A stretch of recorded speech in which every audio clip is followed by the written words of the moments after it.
तो इन इन सब गुणों को जीवन में धारण करने से, सदाचार को जीवन में धारण करने से वस्तुतः भगवत विश्वास जीवन में दृढ़ होता है। बिखरा हुआ मन, भटका हुआ मन प्रभु पर विश्वास नहीं कर सकता। उसे संत सदगुरु के वचनों में न श्रद्धा होगी न विश्वास होगा, उसकी आध्यात्मिक उन्नति नहीं हो सकती। इसीलिए मैं समग्र रूप से जीवन को साधने की बात बार बार आपसे कहता हूं। भीतर बाहर दोनों ओर से सधता जाए जीवन। कोई आवश्यक नहीं है कि आज दीक्षा हुई है और कल ही हमको निकुंज में पहुंच जाना है। ऐसी शीघ्रता करने की कोई आवश्यकता नहीं है। सुनने को मिल जाता है 2 साल में पहुंच जाओगे, 3 साल में पहुंच जाओगे, ये मंत्र और वो मंत्र। ऐसा कुछ नहीं होता है भाई, ऐसा कुछ हो ही नहीं सकता है। प्रत्येक जीव अपनी अपनी यात्रा पर है। हाँ, ऊपर और नीचे का भेद यहां पर नहीं है, आगे और पीछे का अवश्य हो सकता है। कोई 2 कदम आगे हो सकता है, कोई 2 कदम पीछे हो सकता है। और यहां एक बात और है, और खबर नहीं जो 2 कदम पीछे है कल वही 2 कदम आगे पहुंच जाए। गोस्वामी जी एक बड़ी प्यारी बात कहते हैं, बोले बिहसी महेश तब ज्ञानी मूढ़ न कोय, जेहि जस जग रघुपति करही, तेहि छिन सो तस होय। वो तो कह रहे कि महादेव हंसते हुए कह रहे माता भवानी से, बोले बिहसी महेश तब, बोले ज्ञानी मूढ़ ना कोई, न कोई ज्ञानी है न कोई मूढ़ है, न कोई ज्ञानी है और न कोई मूर्ख है। बोले ऋषि रघुनाथ जी जिसको जैसा करना चाहते हैं वो वैसा हो जाता है। उमा दारू जो सित की नाई, सबही नचावत राम गुसाई। इसलिए दीन को देखकर तो हृदय में दया का उद्रेक होना चाहिए। किसी हीन को देखकर हृदय में करुणा का उद्रेक हो, तभी आप और मैं साधक हैं भाई। ये साधक जीवन की कसौटी है। मैं सिद्ध व्यक्ति की बात नहीं कर रहा, क्योंकि सिद्ध व्यक्ति तो भगवान की इच्छा जान गया है। वो तो कह रहा है, बोले बिहसी महेश तब ज्ञानी मूढ़ न कोई। बोले न कोई ज्ञानी है न कोई मूढ़ है, सबही नचावत राम गुसाई। ये सब जो हो रहा है ये तो कठपुतली का खेल है, और इस खेल को खिलाने वाला कोई और है। सबही नचावत राम गुसाई। और जब कठपुतली को नचा ही कोई और रहा है तो फिर कासो निंदू और काकू बंधु 2 पल्ले भारी, कबीर कहते हैं। फिर किसकी निंदा और किसकी स्तुति। पर जो साधक है उसे विचार करना है इसका। ये तो साधक जीवन का विचार है। आत्मदर्शन करना चाहिए, करते रहना चाहिए, सतत करना चाहिए कि दीन को देखकर हृदय में दया आती है कि नहीं। आप कुछ कर पाते कि नहीं कर पाते बात दूसरी है। हो सकता है आपके पास साधन हो सकता है न हो, वो बात नहीं है। पर हृदय उसकी पीड़ा से पीड़ित होता है कि नहीं होता है। किसी हीन को देखकर आपके मन में करुणा का उद्रेक होता भी है कि नहीं होता, या पाषाण जैसा हृदय लिए ही घूमते हैं हम। इसीलिए तो भगवान ने रचा ऐसा संसार। पग पग पर होती है परीक्षा, खबर नहीं पड़ती हमें, पर अंतर्यामी जानी है अंतर्गत का भाव। तो जीवन में भगवत विश्वास को धारण करने के लिए क्या चाहिए? सदाचार का बल चाहिए। सत्य मार्ग पर चलने वाले हों हम, तभी इस दैवी संपत्ति को संभालने की योग्यता प्राप्त होती है। क्या ऐसा नहीं होता? कभी कभी होता है, आपको लगता है कि हाँ भाई है हमें प्रभु पर विश्वास, और कभी कभी आप देखते हैं कि जीवन ऐसे निराधार सा हो जाता है। जब कोई आती है ऐसी परिस्थिति, तो हम देखते हैं कि नहीं शायद अभी वैसी स्थिति नहीं है। क्यों धारण नहीं कर पाए उसको? एक बार वो पूंजी, वो संपत्ति सत्संग की कृपा से, गुरुजनों की कृपा से प्राप्त हुई, क्यों उसे हम संभाल कर नहीं रख पाए? क्योंकि उसे संभाल कर रखने के लिए बल चाहिए, बल चाहिए, शुभ संकल्प का बल चाहिए, पवित्र भाव का बल चाहिए, निर्मल भावना का बल चाहिए। और इसके अभाव में कह रहे हैं, ना तरु माया पंथ में फिरत जो टक्कर खात। भाई देखो, जो भक्ति का मार्ग है ना, मानकर ही चलने का मार्ग है। कोई अनुमान से ईश्वर सिद्ध नहीं होता, अनुभव से होता है। और ईश्वर का अनुभव ईश्वर की कृपा से होता है, जब चाहता है तब होता है। तो केवल संतों और गुरुजनों की बात को मानकर ही आगे बढ़ना है। और ये चर्चा आरंभ की मैंने वहां से कि देखो कहीं जीवन आपका ऐसा तो नहीं है कि आपका स्वभाव ही संशयशील हो गया है, किसी पर भी विश्वास नहीं कर पाते आप। ध्यान रखना, ऐसा आपके जीवन को बहुत कठिन बना देगा। तो जहां पर कृपा राम की हुई ता पर कृपा करे सब कोई, ऐसे ही मुझे लगता है जैसे प्रभु पर विश्वास हो जाता है ना, उसे किसी पर भी संशय नहीं होता। क्यों? क्योंकि वो जानता है कि हर घड़ी हर समय जिसके सिर ऊपर तू स्वामी, सो दुख कैसो पावे। अरे अपने जीवन के सारे विभाग प्रभु के चरणों में ही धर देने चाहिए ना। हम किसी का भी निर्णय क्यों करें, हम किसी का भी निर्णय क्यों करें?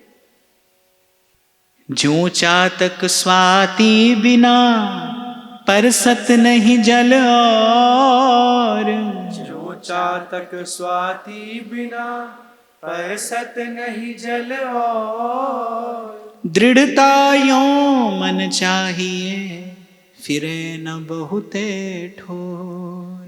दृढ़ता यो मन चाहिए फिरे न बहुते ठोर।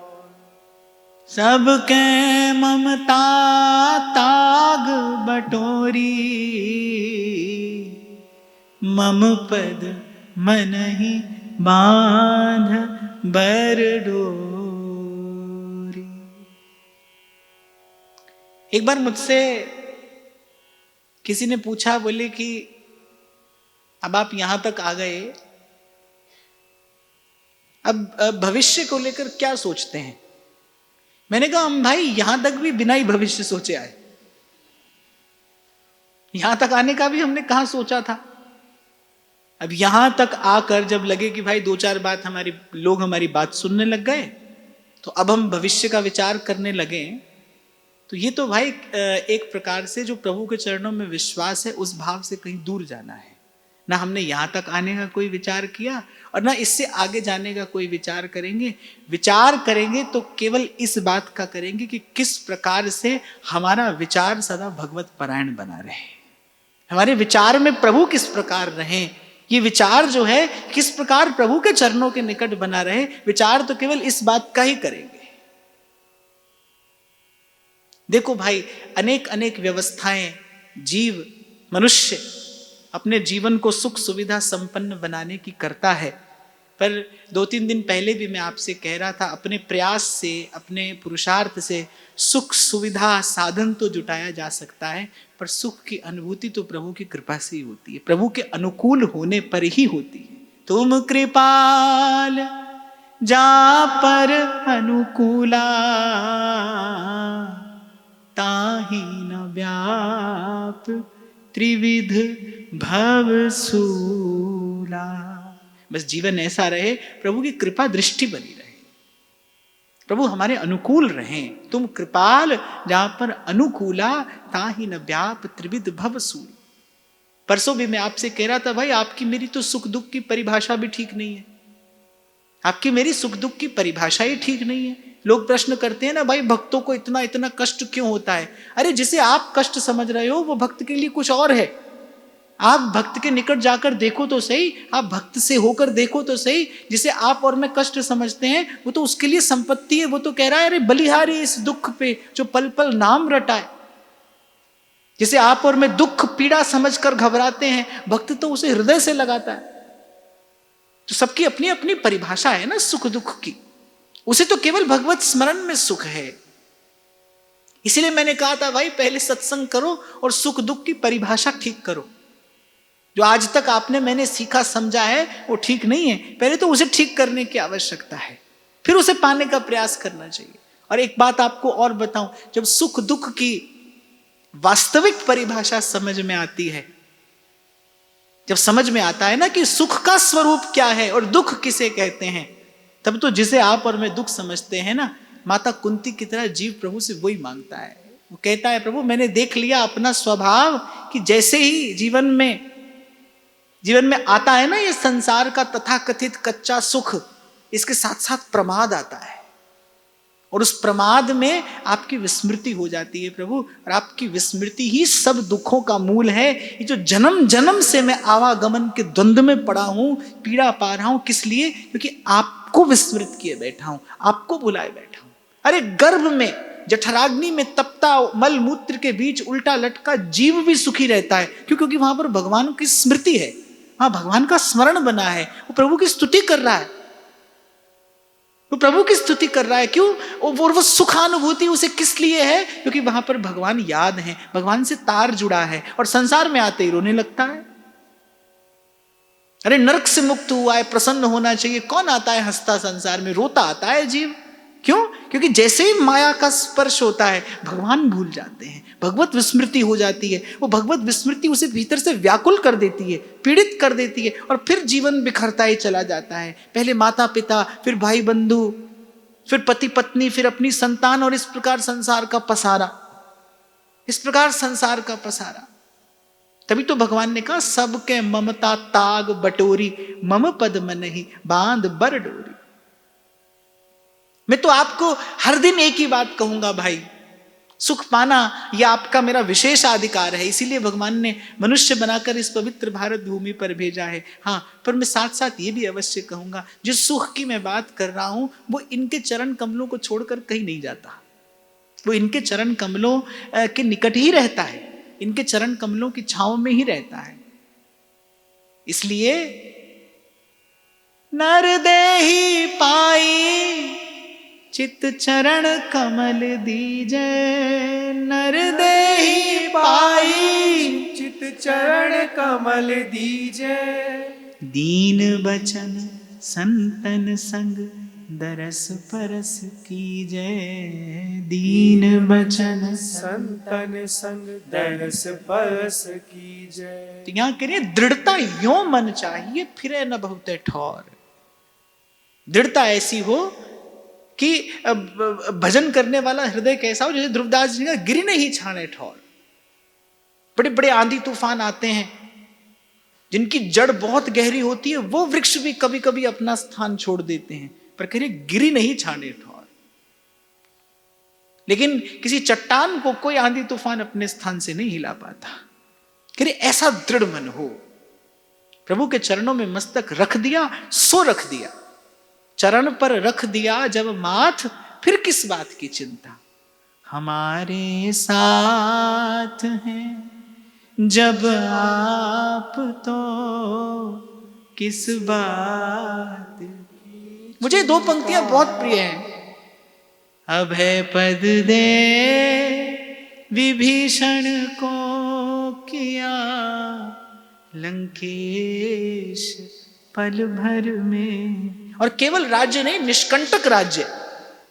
अभय पद दे विभीषण को किया लंकेश पल भर में, उसी के हाथ है मेरी नाव तो किस बात की चिंता। उसी के हाथ है मेरी नाव तो किस बात की चिंता। ये भगवत विश्वास दृढ़ होता है सतत सत्संग में बने रहने से, स्थिर होता है सदाचार से, और फिर स्थिर होकर दृढ़ बना रहता है सतत सत्संग में बने रहने से। क्योंकि सत्संग में क्या होता है? प्रभु के स्वरूप और स्वभाव का पुनः पुनः विचार होता है। ये अनेक अनेक बातें, ये अनेक अनेक भावनाएं कहीं ना कहीं प्रभु के स्वरूप और स्वभाव का ही तो हमें पुनः पुनः विचार कराती, कैसा उनका स्वभाव है। तभी तो कहा उसी के हाथ है मेरी नाव तो। और मैं तो कहूं भाई, संसार की भी इच्छा हो ना, तो संसार की इच्छा के साथ एक इच्छा और रख लीजिए कि भाई लेंगे तो सही, पर प्रभु से ही लेंगे, प्रसाद स्वरूप ही प्राप्त करेंगे। और मैं आपको ये बात अपने अनुभव से बता रहा हूं कि जो बात, जो वस्तु, जो भाव प्रभु से प्राप्त होता है वो कभी जीव को भटकाता नहीं, उसका क्षय भी नहीं होता। केवल राज्यपद ही नहीं दिया विभीषण को, अगर केवल राज्यपद देते तो राज्यपद पाकर तो भाई कोई कौन सुखी रहा है। कहते हैं कि ये तो कंटकों का ताज है, राजपद पाकर कौन सुखी होता है। पर भगवान ने केवल राज्यपद नहीं दिया, कहा लंका अचल राज तुम करहु, अभी चल राज, अर्थात सुख से रहिए। अनेक अनेक भक्तों को जिन्होंने आर्त अर्थ अथवा अर्थार्थी होकर भगवान की आराधना की, जिन्होंने सकाम भाव से भगवान की उपासना की, उनको भगवान ने अंत में अपने चरण कमलों की भक्ति तो प्रदान की, पर कहा कि पहले संसार में सुख से रहो। और श्री ठाकुर जी का ऐसा स्वभाव है भाई, वो अपने भक्त के हृदय का छोटे से छोटा मनोरथ भी अधूरा नहीं रहने देते, उसे पूरा करते हैं। हाँ, सही समय आने पर पूरा करते, जब वो योग्य हो जाता है, जब वो पात्र हो जाता है, जब प्रभु को विश्वास हो जाता है कि अब ये सुख पाकर भटकेगा नहीं, अब ये सुख पाकर मुझे भूलेगा नहीं, तब प्रभु उसे वो अवश्य प्रदान करते हैं, पर प्रदान अवश्य करते हैं। विभीषण जी का ही प्रसंग इसका उदाहरण है। रावण से अपमानित होकर विभीषण जी डरे घबराए संकोच में आए हैं, और जैसे ही श्री रघुनाथ जी के सन्मुख आए, श्री रघुनाथ जी ने कहा आओ लंकेश। अरे ये तो लंकेश के पाद प्रहार से पीड़ित होकर आपके चरणों की शरण में आए हैं, आप लंकेश कहते हैं। और श्री रघुनाथ जी ने मुस्कुराकर श्री हनुमान जी को संकेत किया कि पवन पुत्र जाइए समुद्र का जल ले आइए, समुद्र के पवित्र जल से अभिषेक कर दिया। कहते ये रहस्य बाद में खोला विभीषण जी ने। उर कछु प्रथम वासना रही, हाँ मेरे मन में थी ये वासना, मैं चाहता था कि लंका का राज सिंहासन में चाहता था, जबकि हो सकता है विभीषण जी केवल इसीलिए चाहते हो कि ये जो प्रजा है ये सन्मार्ग पर चले, राजा सन्मार्ग पर चलेगा तभी प्रजा सन्मार्ग पर चलेगी। विभीषण जी ये चाहते हो कि इस लंका नगरी में धर्म का राज्य हो, क्योंकि वो तो भागवत हैं और परम भागवत हैं, सज्जन हैं, महापुरुष हैं। पर स्वीकार किया विभीषण जी ने, उरकछु प्रथम वासना रही। साथ में यह भी कहा उरकछु प्रथम वासना रही, प्रभु पद प्रीति सरित सो वही। जब इन चरणों का दर्शन किया, कहते हैं कि हृदय शुद्ध तो विभीषण जी का तभी हो गया था जब रावण को पीठ देकर प्रभु की ओर चले। जैसे ही प्रभु की ओर मुड़े, कैसे दिव्य दिव्य भाव विभीषण जी के हृदय में स्फुरित हो रहे हैं। जिन पायन के पादुकन भरत रहे लाए, सो पद आज बिलो के हूं, इन नैनन अब जाए। आहा, मैं उन चरणों का दर्शन करूंगा जिन चरणों की पादुका अपने मस्तक पर धारण करके श्री भरत जी श्री रघुनाथ जी के प्रेम में भरे अयोध्या का राज कार्य संभाल रहे हैं। और एक संत के मुख से तो मैंने सुना, बोले श्री राम जी से भी अधिक प्रेम से भरत जी ने प्रजा का पालन किया। जैसे मेरे मन में यहीं पर एक भाव का उदय हुआ था कि श्री द्रौपदी जी के चरित्र का हम लोग चिंतन करेंगे और हम 11 से 16 के मध्य में करेंगे। ऐसे ही लाडली लाल के चरणों में बैठकर मुझे एक बार श्री भरत जी का चरित्र भी कहना है,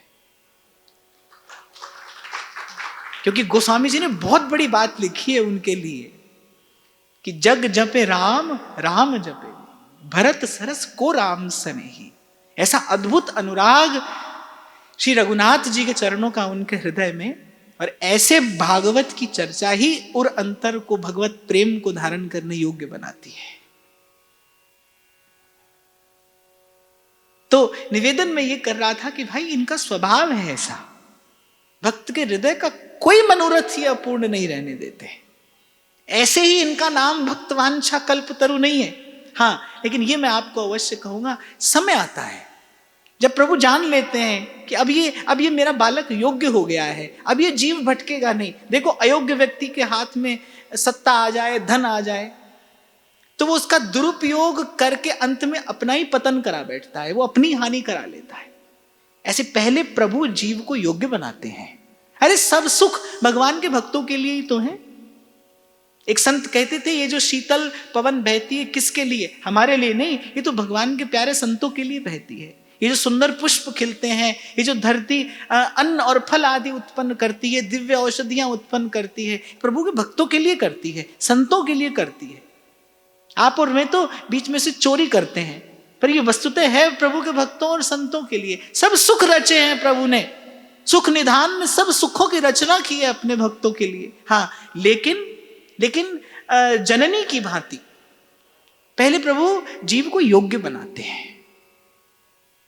पहले विभीषण जी के हृदय से उस वासना को दूर किया। देखो, विभीषण जी ने कहा कि प्रभु पद प्रीति सरित सो बही, ये वासना मेरे हृदय में उदय हुई थी, पर श्री रघुनाथ जी के चरणों के प्रभाव से वो दूर भी हो गई। तो प्रभु ने विभीषण जी को राज्य कब दिया?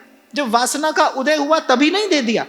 जब वो वासना दूर हो गई तब वो राज्य दिया, पर राज्य अवश्य प्रदान किया। ध्रुव जी ने भी कहा कि प्रभु आपका दर्शन करके अब मुझे बड़ा खेद हो रहा है इस बात का कि मैंने आपसे क्या मांग लिया, मैं कल्पतरु की छांव में आकर कानी कौड़ी मांग बैठा। पर श्री ठाकुर जी ने कहा कि भाई, अब जिस भाव से आए थे वो भाव तो हम पूर्ण करेंगे। पहले 36,000 वर्ष तक इस संसार के दिव्य भोगों को भोग कर फिर तुम्हें ध्रुव पद प्राप्त होगा। तो प्रभु देते ही हैं। इसलिए श्रीमद् भागवत कहती हैं, अकामः सर्व कामो वा मोक्ष काम उदारधि तीव्रेण भक्ति योगेन भजेत पुरुषम परम। तो संसार की इच्छा हो, पर उसके साथ एक इच्छा और हो कि भाई लेंगे तो प्रभु से ही लेंगे, आपसे ही पाएंगे। जब आपकी इच्छा हो तब दीजिएगा। तो दृढ़ता यो मन चाहिए, फिरे न बहुत ठौर।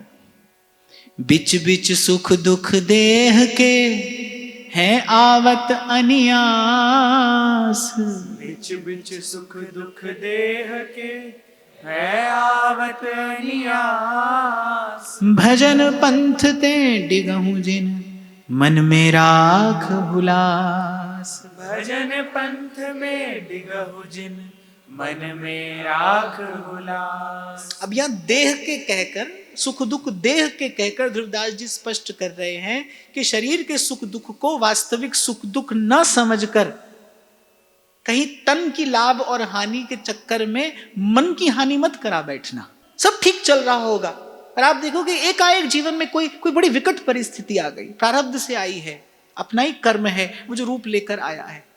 मैं तो भाई इस बात में बड़ा विश्वास रखता हूं, आपके जीवन में जो भी वस्तु, व्यक्ति, स्थिति, परिस्थिति आ रही है, अपना ही कर्म वो आकार लेकर आ रहा है। उसका कारण कोई और नहीं है भाई, अपना कर्म है। इसीलिए किसी पर दोषारोपण करके कर्म के बंधन को और गाढ़ा करना कोई बुद्धिमानी नहीं है, कोई बुद्धिमानी नहीं। और यद्यपि प्रभु की कृपा है, प्रभु ने बड़े आनंद से सदा रखा है, पर फिर भी थोड़ा बहुत कभी अनुभव हुआ तो मुझे लगता है कि कभी कभी तो पीड़ा भी आत्मा के लिए स्नान जैसी होती है।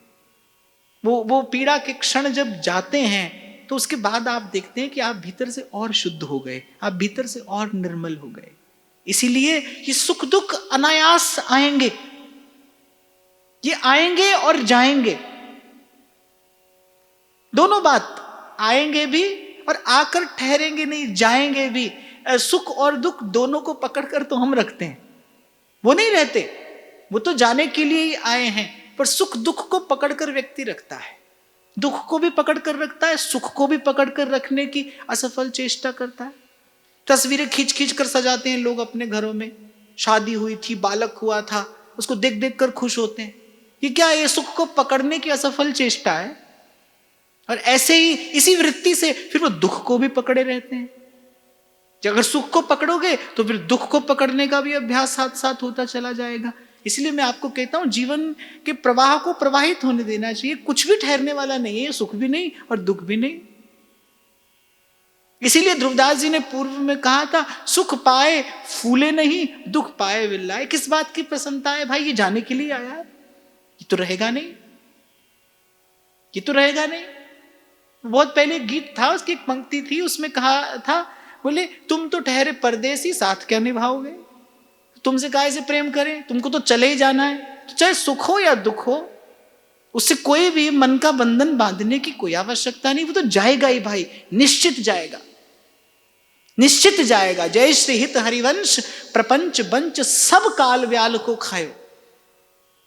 हाँ, पर देखो कि वो कहीं आपकी हानि ना करा कर चला जाए। जाएगा तो सही, पर हानि ना करा कर चला जाए। और हानि क्या है? मन में अपना संस्कार ना छोड़कर चला जाए, मन को ही कहीं साथ लिए ना चला जाए। देखा जाता है कि जरा सा सुख मिलता है तो व्यक्ति सब भूल जाता है, उसी सुख के प्रवाह में प्रवाहित हुआ जाने कहां पहुंच जाता है, अपने अपने मूल से ही दूर हो जाता है। वो सुनी होगी ना एक कहावत आपने, कहते आजकल तो अमुक व्यक्ति के पांव जमीन पर नहीं पड़ते, माने वो व्यक्ति अपने मूल से ही दूर हो गया, वो अपना मूल ही भूल गया। तो कह रहे कि भाई सुख दुख आते रहेंगे और जाते रहेंगे और अनायास अचानक आएंगे। सुख भी सूचना देकर नहीं आता, दुख भी सूचना देकर नहीं आता, और दोनों पर ही आपका मेरा कोई नियंत्रण नहीं, साथ ही साथ कोई इसके लिए उत्तरदायी भी नहीं है, हम ही हैं। को न काऊ सुख दुख कर दाता, निज कृत कर्म भोग सब भ्राता। इसलिए मैं तो ये भी कहूंगा आपसे, ना प्रभु ने सुख दिया ना दुख दिया, प्रभु नहीं देते, तो जीव के अपने अपने कर्म का परिणाम है। प्रभु तो देते हैं तो सुख दुख से पार हो जाने की शक्ति देते हैं। प्रभु जिस पर कृपा करते हैं वो सुख से सुखी नहीं होता, दुख से दुखी नहीं होता। और इसी को सच्चा सुख कहा, इसी को प्रसन्नता कहा है महापुरुषों ने। ऐसी ऐसी स्थिर वृत्ति, ऐसी स्थित बुद्धि, इसी को महापुरुषों ने सच्चा सुख कहा है। पर कह रहे भजन पंथ ते डिगऊ जिन, मन में राख हुलास, भले मन का उत्साह कम ना होने पाए, मन का उत्साह कम ना होने पाए। एक वयोवृद्ध संत के मुख से मैंने सुना था, बोले अपना दुख संसार को कभी मत सुनाओ, अपना दुख संसार को कभी मत सुनाओ। बोले दो हानि है उसमें। एक तो आपने दुख बढ़ा दिया, पहले केवल आप दुखी थे, फिर आपने किसी और को भी दुखी कर दिया। और दूसरी बात कि वो व्यक्ति दुख दूर तो कर नहीं सकता, और प्राय करके संसार में यही देखा जाता है भाई, संसार उपहास करके चल देता है। इसीलिए रसिक प्रीतम हित चित की बातें, गिरिधर जी सो कई तरटी, गोवर्धन की रई तरटी, गोवर्धन की रई। मन में उल्लास रखते हुए शूरवीर की भांति बस इस भजन के मार्ग पर आगे बढ़ता चले, बढ़ता चले, बढ़ता चले। आगे कहते हैं विपत्ति काल व्यवहार में माया मोह समीर, विपत्ति काल व्यवहार में माया मोह समीर, डुलवत बहुविधि चित्त को टिके सोई जो धीर, डुलवत बहुविधि चित्त को टिके सोई जो धीर। और कह रहे हैं कि माया मोह का समीर चलेगा, आंधी आएगी माया की, तूफान आएगा, और वो आपके चित्त को अस्थिर करने का प्रयास करेगा। पहले ही कह रहे हैं साधक पहले से ही तैयार रहे। इसीलिए मैं कभी आपको कह देता हूं भाई, ये मत समझना बड़ा सरल है, क्योंकि यदि मैंने आपसे ये कहा बड़ा सरल है तो आप तैयार नहीं होंगे। कठिनाई के लिए भी तो तैयार होना चाहिए। किसी भी देश की सीमा पर सशस्त्र सैनिक सदा लगे रहते हैं, किस लिए? कि भाई कभी भी विपदा आ सकती है, वो सावधानी आवश्यक है। देश की आंतरिक सुरक्षा के लिए वो सावधानी अत्यंत आवश्यक है। इसीलिए बहुत सरल मानकर इसकी किसी भी प्रकार से अवज्ञा, अवहेलना, अवमूल्यन नहीं कर देना चाहिए। साधन का अवमूल्यन नहीं करना चाहिए, उसकी अवहेलना ना हो जाए। इसीलिए बार बार कहा जाता है सावधान होकर साधन में लगे रहना है। और यहां ध्रुवदास जी पहले ही कह रहे हैं कि डुलवत बहुविधि चित्त को, कौन डुलाएगा चित्त को? माया मोह समीर। माया और मोह की आंधी चलेगी और वो चित्त को डुलाने का प्रयास भी करेगी। मैंने उस दिन भी आपसे कहा ना, अगर जीव प्रभु का है तो माया भी प्रभु की है। दोनों अपना अपना कार्य करते हैं। माया अंत तक अपना कार्य करती है, इसीलिए जीव को भी अंत तक अपना कार्य करना है। महाप्रभु ने कहा ना, अंत तक। ये जो बात श्री महाप्रभु जी ने कही, ना जानो छिन अंत, किस लिए कही? भाई अंत तक अपना काम करते रहना, क्योंकि माया भी अंत तक अपना काम करती रहेगी। मानुष को तन पाए भजो ब्रजनाथ को। तो कह रहे माया और मोह की वो आंधी चलेगी, प्रबल आवेग से आएगी और चित्त को डुलाने का प्रयास करेगी। मैं कह रहे उस समय जो टिका रहे अपने भजन भाव में, अपने इष्ट और आराध्य के चरणों को न छोड़े, अपने गुरु के सिद्धांत से इतर न हो जाए, बोले टिके सोई जो धीर, जो धैर्यवान होगा। इसीलिए पूर्व में मैंने आपको कहा भाई, भगवत विश्वास को कौन धारण करेगा? जिसके पास सदाचार का बल होगा, जिसका जीवन पवित्र होगा, जिसके जीवन में असत्य नहीं होगा, जिसके जीवन में हिंसा नहीं होगी, जिसके जीवन में पर पीड़न नहीं होगा, जिसके जीवन में थोड़ा त्याग, थोड़ी तितिक्षा, थोड़ी दया, थोड़ी सहनशीलता। चैतन्य महाप्रभु कहते हैं ना, तृणादपि सुनीचेन तरोरपि सहिष्णुना अमानिना मान देन। फिर कहते हैं कीर्तनीय सदा हरि ही। तो कह रहे हैं भाई ऐसा समय आएगा जो टिका रहता है वही धैर्यवान है। टिके सोई जो धीर, और जो धैर्यवान होगा वही टिका रहेगा। प्रभुता संपत्ति के भय मन इंद्रिन बस होई। प्रभुता संपत्ति के भय मन इंद्रिन बस होई। परम धीर बिन कैसे हूं राख सके नहीं कोई। परम धीर बिन कैसे हूं राख सके नहीं कोई। कैसी संतों की बोलन है। रविदास जी कैसी युक्ति से, अद्भुत रीति से बात कहते हैं। बोले दुख से बचने के लिए कोई धीर होना चाहिए, और सुख से बचने के लिए परम धीर होना चाहिए। जब दुख की बात की तो कहते हैं टिके सोई जो धीर, और अब कहते हैं प्रभुता संपत्ति के भय मन इंद्रिन बस होई। गोस्वामी जी ने भी कहा प्रभुता पाए काय मद नाई, पर कहते हैं परम धीर बिन कैसे हूं राख सके नहीं कोई। कहते हैं धन,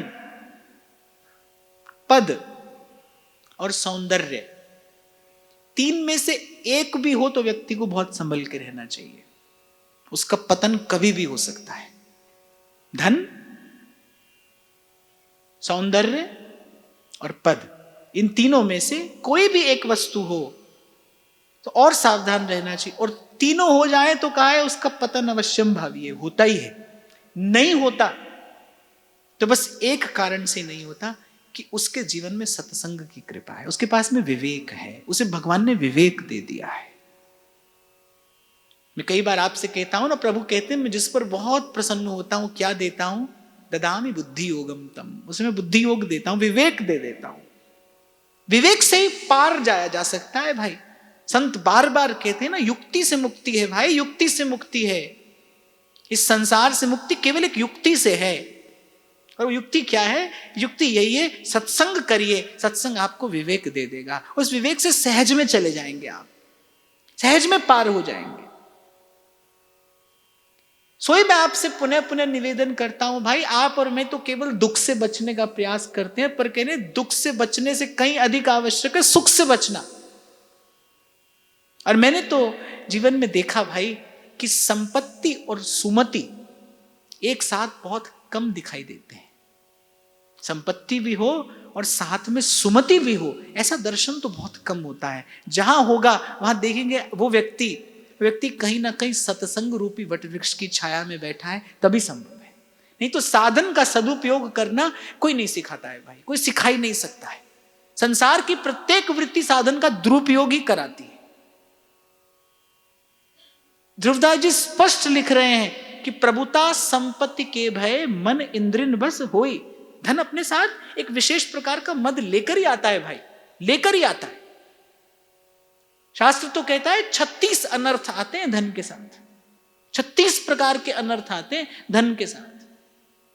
और धन भी हो, और पद प्रतिष्ठा भी हो, मान सम्मान भी हो, रूप यौवन भी हो, फिर तो कहना क्या, फिर तो उसका पतन अवश्य होता है। अगर नहीं होगा तो बस एक ही स्थिति में नहीं होगा कि वो सत्संग की छांव में बना रहे, उसके सर पर सत्संग का छत्र बना रहे, वो किसी संत की चरण शरण में रहे। क्योंकि संत क्या करता है, संत सुख में फूलने नहीं देता और दुख में घबराने नहीं देता। ऐसी बात श्री कबीर जी कहते हैं, ऐसी बात श्री कबीर जी कहते हैं, गुरु कुम्हार शिष्य कुंभ है, घड़ घड़ काटे खोट, अंदर हाथ सहारा दे, बाहर मारे चोट।